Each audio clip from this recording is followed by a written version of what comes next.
আলহামদুলিল্লাহ আজকে শুক্রবার পবিত্র জুমার দিন নামাজের ওয়াজ করা লাগে মুসলমানদের কাছে সকল কবরবাসীকে জান্নাত নসিব করুন আমিন। নামাজ ছেড়ে দেয়া কবিরা গুনাহ, মিথ্যা বলা কবিরা গুনাহ।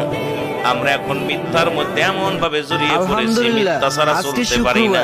পবিত্র জুমার দিন বলেন আর হে আল্লাহ ব্যবসায়ী এই বলেন জুমার আর ইমাম বলেন মুয়াজ্জিম বলেন মাওলানা বলেন আলেম বলেন উলামা বলেন সবাই জন্য একটা মিথ্যাটা এমন ভাবে মিথ্যার প্রতি ঝুঁকে পড়েছি, মিথ্যা ছাড়া চলতে পারি না। জোরে জোরে বলেন ঠিক কিনা? এ আমার ভাইরা, আমার বন্ধুরা, আমার যে কথা বলতেছিলাম, মিথ্যা বলা কবিরা গুনাহ, বেগানা নারীর সঙ্গে দেখা দেয়া কবিরা গুনাহ। এই ওয়াস্ত সমাজে চলবেই না। বেগানা পুরুষের সঙ্গে দেখা দেয়া কবিরা গুনাহ, বেগানা নারীর সঙ্গে দেখা দেয়া কবিরা গুনাহ। যাদের সঙ্গে দেখা দেয়া জায়েজ তাদের সঙ্গে বিয়ে করা হারাম, যাদের সঙ্গে দেখা দেয়া